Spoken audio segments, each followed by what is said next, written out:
겟세마네 동산에서 기도하고 내려오실 때에 그 대제사장과 장로들의 졸개들이 예수님을 붙잡기 위해서 칼과 뭉치를 들고 나타났습니다. 예수님께서는 12군단이나 더 되는 천사를 동원해서라도 이들을 물리칠 수가 있었습니다마는 그럼에도 불구하고 순순히 붙잡혀 주셨습니다. 예수님을 사로잡은 무리들은 제일 먼저 간 곳이 대제사장 가야바의 집이었습니다. 궁금한 것이 뭐냐면은 이 무리들이 대제사장 가야바의 집으로 가고 있을 때 예수님의 제자들은 무엇을 하고 있었을까? 라는 겁니다. 예수님의 제자들 가운데서도 특별히 베드로라고 하는 사람의 행적이 참 궁금해요. 마태복음 26장 58절 말씀을 보면은 그 베드로의 행적을 말해주고 있는데, 베드로가 멀찍이 예수를 따라 대제사장의 집에 집들에까지 가서 라고 기록을 해주고 있습니다. 이 베드로는 예수님이 붙잡혀 가고 있을 때 저 멀리서 눈치를 보며 그 예수님의 일행을 따르고 있었다는 거예요. 지난 3년 동안에 그 베드로의 행동을 보면은 예수님께서 붙잡히실 때 당연히 나도 그와 한패요 라고 하면서 같이 붙잡히는 것이 맞을 겁니다. 베드로는 얼마나 큰 소리를 쳤습니까? 예수님께서 이제 내가 너희들이 알지 못하는 곳으로 간다라고 이야기하셨을 때, 스님님 무슨 소리입니까? 우리가 스님님을 따르기 위해서라면 목숨까지도 걸고 따라가겠습니다 라고 호언장담하고 큰 소리를 쳤던 베드로라면은 이런 상황 속에서도 나도 예수와 한패니까 나도 같이 잡아가 주시오 라고 이렇게 말을 했어야 된다는 거죠. 아니면은 정 겁이 나면은 그냥 36개 그냥 주랭랑을 치든지, 그렇잖아요. 같이 붙잡힐 용기는 없고, 그렇다고 해서 그동안 함께 한 것이 있어서 도망을 갈 수도 없고, 그래서 멀찍이서 눈치를 보며 예수를 따랐던 거예요.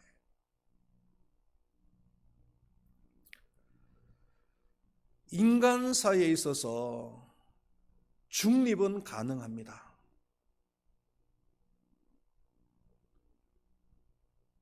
그리고 때로는 중립에 서는 것이 가장 지혜로운 처사라고 생각이 들 때도 있습니다.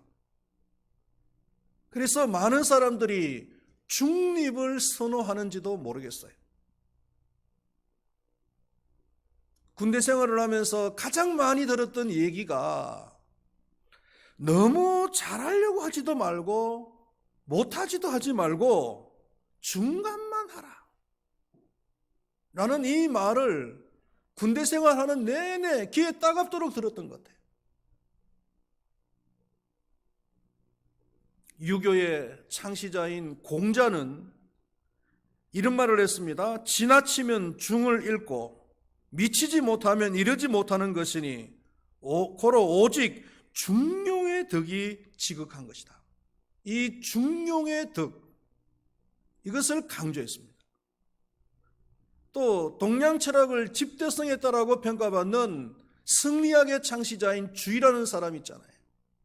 이 주의는 감정과 현실 사이에서 어느 한쪽으로 치우침이 없는 상태를 유지하는 것, 즉 중용을 유지하는 것이 중요하다, 이렇게 얘기를 했습니다. 중립에 대해서 강조를 했단 말이에요. 언뜻 들으면은 맞는 말 같기도 하고 또 어느 일정한 영역에서는 이것이 맞는 말일 수도 있습니다만은, 그러나 우리 인간사 모든 영역에 이것이 다 적용되어지는 말일까요? 예를 들어서 학생들이 공부를 하는데 너무 공부를 잘하지도 말고 너무 못하지도 말고 중간만 해라. 이게 맞는 말일까요? 이렇게 말할 수 있는 부모님이 계실까요? 할 수만 있으면은 잘해라. 할 수만 있으면은 1등을 해라. 이렇게 이야기하지. 너무 잘하지도 말고 너무 못하지도 말고 중간만 해라. 이건 안 맞단 말이에요. 또 정치를 하는 사람이 좌도 아니고 우도 아니고 중도에 있다? 그래서 상황에 따라서 이리 갔다 저리 갔다 하는 것이 과연 맞을까요? 아니라고 생각을 합니다. 좌편에 서든지 아니면은 우편에 서든지 자기의 주관을 분명히 가지고서 정치를 해야 되지, 때를 따라서 우편에 섰다가 또 좌편에 섰다가 또 마치 철새처럼 왔다 갔다 하는 그런 정치인들은 이건 존경을 받을 수가 없어요. 신앙생활에서도 중립은 불가능합니다. 오늘 본도간 30절 말씀에서 예수님께서는 나와 함께 아니하는 자는 나를 반대하는 자요, 나와 함께 모으지 아니하는 자는 해치는 자니라, 이렇게 말씀을 하셨습니다.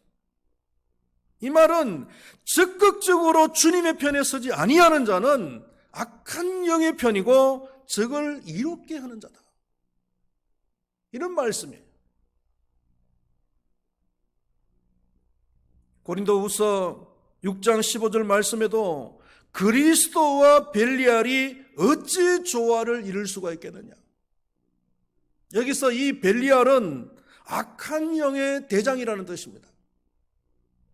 예수님과 악한 영의 대장이 어떻게 조화를 이루어가지고 중립을 만들 수 있겠느냐는 거예요. 중도를 만들 수가 있겠냐. 이건 아니다라는 거죠. 열왕기상 18장에 보면은 그 유명한 그 엘리야가 갈멜산에서 그 바알 선지자들과 기도 대결을 벌일 때 백성들이 여호와 하나님과 그 바알 선지 사이에서 이러지도 못하고 저러지도 못하고 있었단 말이에요. 그때 엘리야가 뭐라고 얘기합니까? 만일 여호와가 하나님이면 그를 쫓고 바알이 하나님이면 그를 쫓아라. 중간에서 머뭇머뭇하지 말아라 라고 다그치는 거예요. 그러므로 신앙의 회색지대는 없습니다. 적극적으로 주님을 따르든지 아니면은 용감하게 반대편에 서다가 지옥에 가든지, 둘 중에 한 가지. 천국은 어떤 사람이 가는 것입니다. 천국은 주님께서 어디로 가시든지, 주님께서 어떤 상황에 계시든지 그 주님을 따르는 자가 천국에 들어가는 거예요. 요한계시록 14장을 읽어보십시오.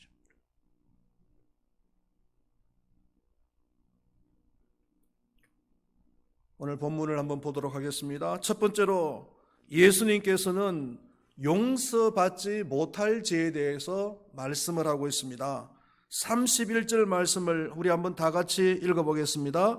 그러므로 내가 너희에게 이르노니 사람에 대한 모든 죄와 모독은 사심을 얻되 성령을 모독하는 것은 사심을 얻지 못하겠고, 이렇게 말씀을 하고 있습니다. 일반적으로 우리가 알고 있는 것은 어떤 죄라도 다 용서받을 수 있다는 거잖아요. 그것을 뒷받침해주는 성경 구절이 로마서 8장 1절 말씀입니다. 그러므로 이제 그리스도 예수 안에 있는 자는 결코 정죄함이 없다. 예수 그리스도 안에 있으면 결코 정죄를 받아서 지옥에 갈 일이 없다는 거예요. 또 시편 1절, 이사야서 1장 18절 말씀에서는 너희의 죄가 주홍 같을지라도 눈과 같이 이어질 것이요 진홍같이 붉을지라도 양털같이 되게 되리라. 어떤 죄를 가지고 있더라도 희게 될 것이고 양털처럼 눈처럼 깨끗하게 될 것이다라는 것이 성경의 말씀이에요. 예수 그리스도 안에서 어떤 죄라도 다 용서받을 수 있다는 것이 이게 복음입니다. 할렐루야. 그런데 오늘 본문 말씀, 우리가 방금 읽었던 본문 말씀에는 용서받지 못할 죄도 있다는 거예요.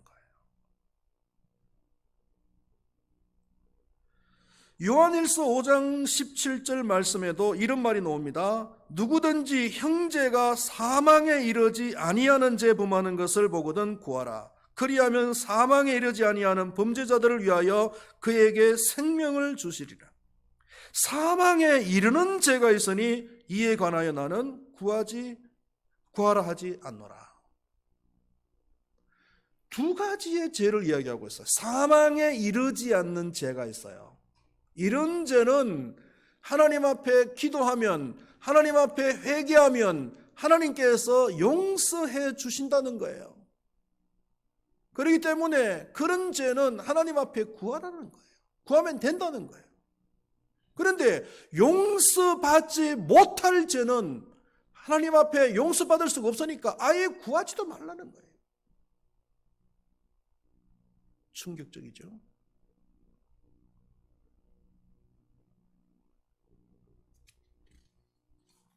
여러분, 죄인 줄 아는데, 내가 죄를 지은 줄 아는데 그 죄가 용서받을 수 없다면 이건 얼마나 고통스러운 일일까요? 다윗이라고 하는 사람이 그 고통을 이렇게 표현을 했습니다. 내 뼈가 녹는 것 같이 고통스럽다. 몸속에 있는 모든 진액이 마치 여름 가뭄에 말라 비틀어지는 것과 같다 라면서 자신의 그 고통을 토로했어요.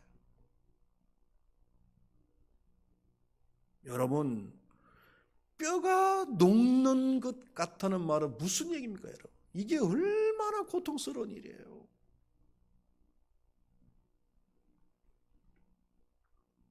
그래서 다윗에게서 있어서는 적어도 허물의 사함을 받고 자신의 죄가 가려진 자는 가장 복이 있는 사람이에요. 다른 어떤 것보다도 자신의 허물과 자신의 죄가 가려움을 받는 그런 사람은 어떤 것보다도 가장 복이 있는 사람이에요. 그렇다면 여기서 말하는 용서받지 못할 죄는 무엇인가? 32절 말씀을 우리 한번 읽어보겠습니다. 시작. 또 누구든지 말로 인자를 거역하면 사심을 얻되 누구든지 말로 성령을 거역하면 이 세상과 오는 세상에서도 사심을 얻지 못하리라. 자, 이 세상에 뿐만 아니라 오는 세상에서도 사심을 얻지 못하는 죄가 있는데 그 죄가 바로 성령을 거역하는 죄.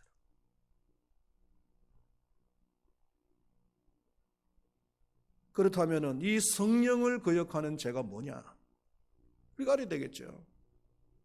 부지 중에 만약에 성령을 거역하는 죄를 저지르면 이 세상뿐만 아니라 오는 세상에도 용서받을 수가 없다고 하니까. 이것을 우리가 알기 위해서는 성령의 사역을 알아야 됩니다. 성령께서 하시는 일이 뭔가? 성령께서 하시는 사역이 많이 있습니다. 많이 있는데 그 중에서 한 가지가 뭐냐 하면은 우리가 예수님을 믿고 그리고 예수님이 하나님의 아들 그리고 주님이시라고 고백할 수 있도록 도와주시는 분이 바로 성령님이세요. 자, 예수님께서 우리를 구원하시기 위해서 십자가 위에서 죽으셨습니다. 그렇죠? 믿으십니까? 자, 예수님께서 십자가 위에서 죽으셨다고 해서 모든 사람들이 다 구원받습니까? 세종대왕이, 강감찬 장군이, 열지문덕 장군이 구원받겠어요? 아니에요. 모든 사람들이 다 구원받는 것은 아닙니다. 어떤 사람이 구원을 받느냐 하면은 예수님께서 그 십자가에 돌아가신 것이 나를 위한 것이고 그 예수님은 하나님의 아들이시라는 것을 믿고 그리고 그 입술로 고백하는 자. 요한복음 1장 12절 말씀에 영접하는 자, 곧 그 이름을 믿는 자들에겐 하나님의 자녀가 되는 권세를. 누가 하나님의 자녀가 된다고요? 영접하는 자, 곧 그 이름을 믿는 자. 그러니까 예수님이 십자가에 돌아가셨다고 해서 모든 사람들이 다 구원을 받는다라고 믿는 사람들을 일명 만인 구원설자라고 이야기합니다. 그것을 우리는 받아들이질 않아요. 성경은 뭐라고 얘기합니까? 예수님이 십자가에 돌아가신 것은 예수님께서 하신 객관적 구원의 사역이지만 그 예수님을 구주로, 메시아로, 하나님의 아들로 내 마음속에 영접하고 받아들이고 그것을 입술로 고백하는 사람이 하나님의 자녀가 되고 구원을 받는다는 겁니다. 할렐루야. 이 일을 하는 분이 누구냐 하면은 바로 성령님이세요.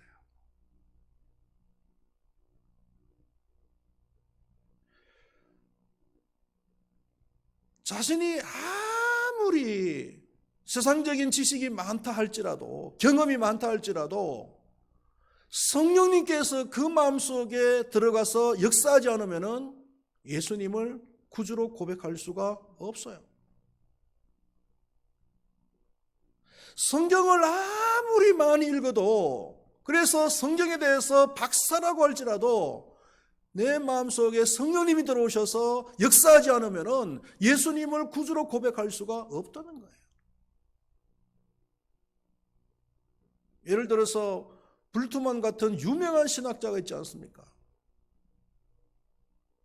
천재입니다. 역사적인 그런 신학자예요. 성경을 다 꿰뚫고 있습니다. 그런데 그분이 뭐라고 얘기합니까? 성경의 비신화화를 해야 된다. 이게 무슨 얘기냐면은 예수님께서 물리를 걸으셨다. 신화적인 이야기잖아요. 기적적인 이야기잖아요. 우리는 이것을 믿습니까? 안 믿습니까? 믿어요? 안 믿어요? 우리는 이것을 그대로 믿는 거예요. 왜? 예수님은 하나님의 아들이시니까 물리를 걸으실 수가 있는 거지. 그런데 이 불투만이라고 하는 사람은 말도 안 되는 소리 하지 말라. 사람이 어떻게 무리를 걷느냐 이거예요. 그래서 예수님의 제자들이 배를 타고 한밤중에 그 갈릴리 바다를 건너가고 있는데 막 바람이 세게 불어와가지고 그러니까 막 얼마나 놀랐겠어요. 그냥 너무나 놀란 상태에서 몇 시간 동안을 막 헤매다 보니까 제정신이 아니야. 그런데 예수님께서 저 물가 근처로 이렇게 걸어오시는데 그걸 갖다가 잘못 보고 물 위를 걸으셨다라고 착각했다는 거예요. 할렐루야.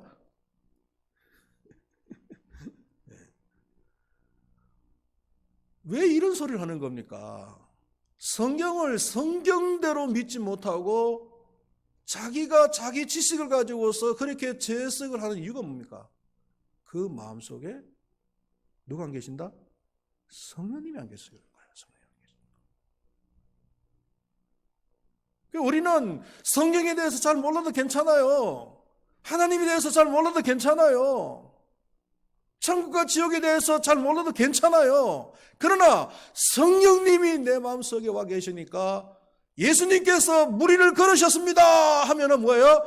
아멘 하는 거야. 할렐루야. 네.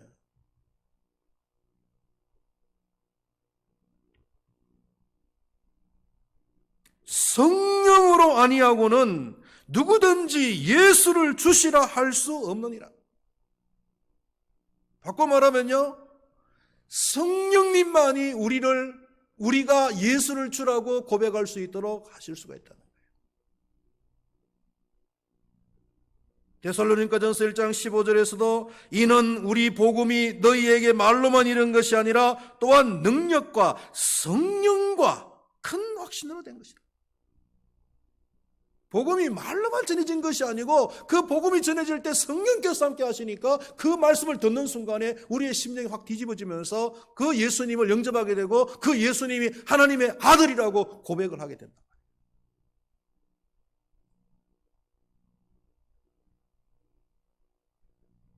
똑같이 복음을 전하고 성경 공부를 시켜줬는데도 어떤 사람은 아멘, 이제부터 제가 예수님을 내 마음속에 모시고 신앙생활 잘하겠습니다 라고 하는 사람이 있는가 하면 이런 사람은 그 심령 속에 누가 임하신 겁니까?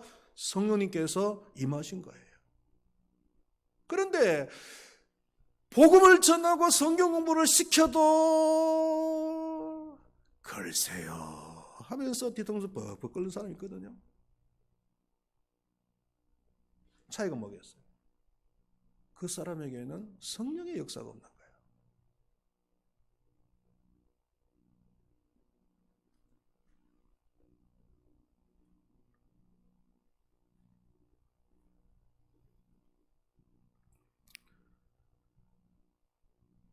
그 예수님을 믿게 하는 그 성령님의 역사를 우리가 의도적으로 거역을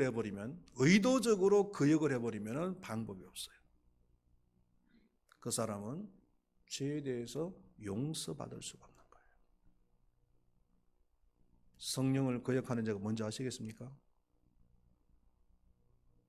성령께서 내 마음속에 들어오셔서 예수님을 믿게 만들고 예수님을 고백하게 만드는데 그 성령께서 하시는 사역을 자꾸 거부를 해버리는 거예요. 거부를. 그러니까 예수님은 믿을 수가 없는 거죠. 그러니까 예수님을 거역하는 거죠. 그러니까 그런 사람은 용서받을 수가 없는 거죠.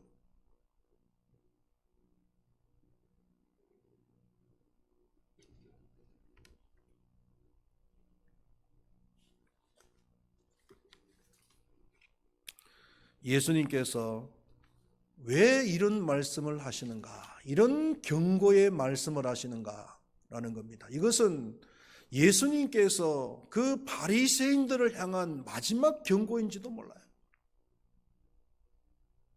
이 바리새인들은 예수님께서 사역을 하실 때마다 따라다닙니다. 그리고 사사건건 시비를 걸고 방해를 하는 거예요. 오늘 본문 말씀에도 보니까 이중고를 겪고 있는 사람이 있습니다. 말도 못하고 보지를 못하는 사람이에요. 그러니까 얼마나 불편하겠어요. 얼마나 고통스럽겠어요. 그래서 예수님께서는 사랑의 마음을 가지고서 그 사람을 고쳐주신 거예요. 이 사람은 예수님께서 치유해 주심으로써 자유를 누릴 수가 있게 됐고 안식을 누릴 수가 있게 된 거예요. 이제. 그런데 바리새인들은요 뭐라 그럽니까? 이야 잘했다 박수를 치는 게 아니고 놀라운 성령의 역사다 이렇게 말하는 것이 아니라 저거는 귀신의 왕이 고친 거다 이렇게 얘기를 한다는 옆에서. 성령의 역사를 귀신의 역사로 이렇게 또 치부를 해버리는 거예요.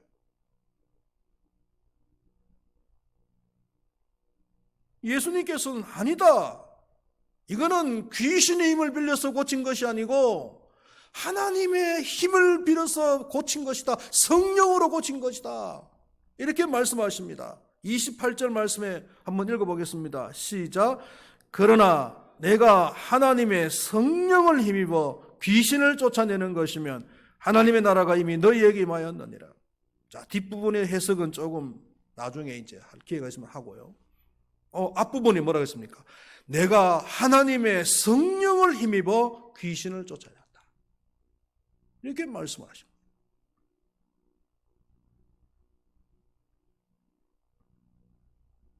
그러면서 이제 30절, 31절, 32절에 넘어가면서 용서받지 못할 죄에 대해서 얘기를 하고 있는 거예요. 충격적인 얘기를 하고 있는 거잖아요. 이 바리새인들은 예수님을 거부하는 것뿐만 아니고 예수님께서 성령의 능력으로 역사하시는 그 사역조차도 마귀의 역사라고, 귀신의 왕의 힘을 빌어서 역사한 거라고 그렇게 치부를 한단 말이에요. 성령의 그 사역을 거부를 해버린 거예요. 모독을 해버린 거예요. 그러니까 예수님께서는 이제 마지막 경고를 그들에게 한 거예요. 예수님께서 이렇게 말씀을 하셨을 때에 만약에 이 바리새인들이 듣고 회개를 했다면 어땠을까요? 아마 이 사람들도 다 구원을 받았겠죠. 그런데 그 사람들의 심령 속에는 성령께서 역사하시는 것이 아니라 악한 영들이 역사를 하고 있기 때문에 회개하기는커녕 오히려 마음이 더 강팍해지는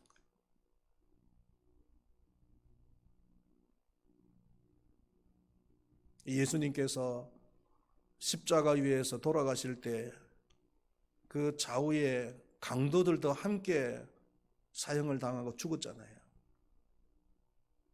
그 십자가에 매달렸을 때에 그 강도들의 그 심정은 어땠을까요? 이제 몇 분 후면 이제 못에 박혀가지고 이제 죽어야 될 그런 상황이에요. 정말 절박하지 않겠습니까? 정말 지푸라기라도 나에게 도움이 된다면은 그 지푸라기라도 잡고 싶은 그런 심정이 아니겠어요?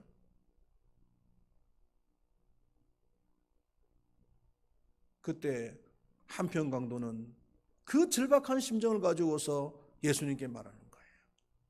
당신은 메시아입니다 라고 고백을 하는 거죠. 그때 예수님께서 그 강도의 고백을 인정해 주시고 네가 오늘 나와 함께 낙원에 있으리라 그렇게 확인을 시켜주시는 거예요. 그런데 다른 한편에 있는 강도는 뭐냐 이거예요. 지금 마지막 순간이에요. 여러분, 저는 목사가 되다 보니까 장례식을 좀 많이 치러봤고 특별히 그 임종하는 분들을 많이 봤잖아요.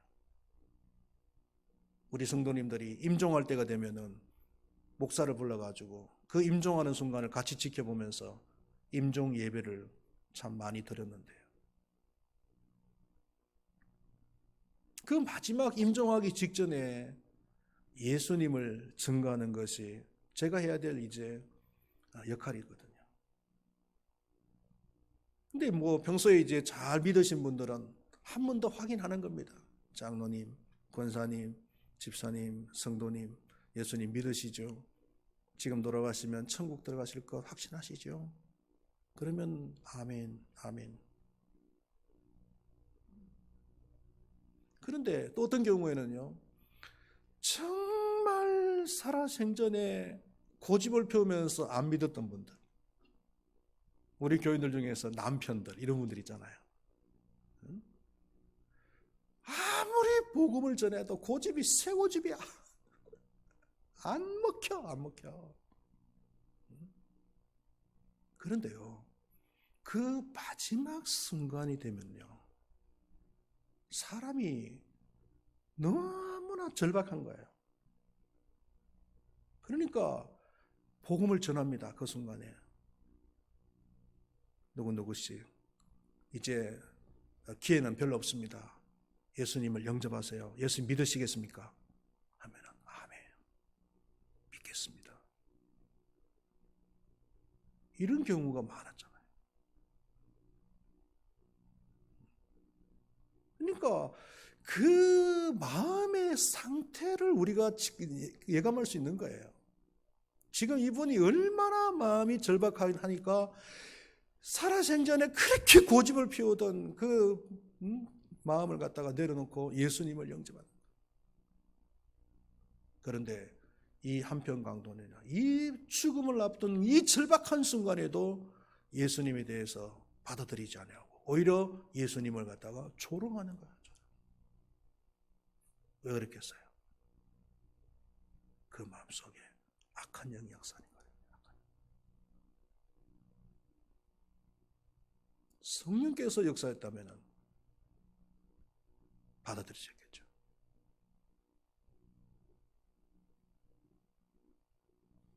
마지막이었습니다. 마지막 기회였습니다. 그럼에도 불구하고 거부를 해버렸어요.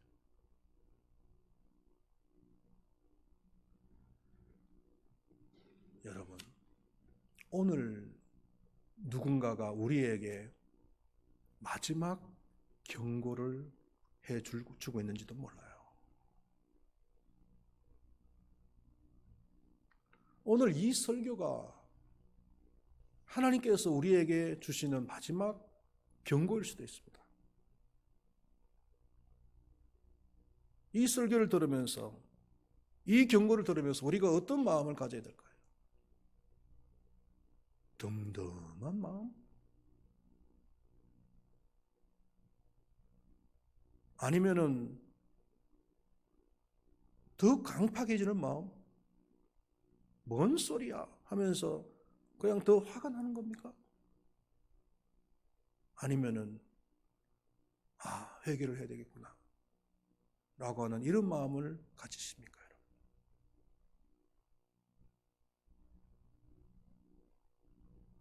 멀찍이 서서 예수를 따르는 그런 우리의 신앙의 태도가 아니라 예수님이 교회가 어떤 상황에 있든지 간에 철저히 예수님 편에 서고 교회 편에 서서 살아가는 그런 우리 금바위교회 모든 성도님들이 되시기를 간절히 축원드리겠습니다. 기도하시겠습니다.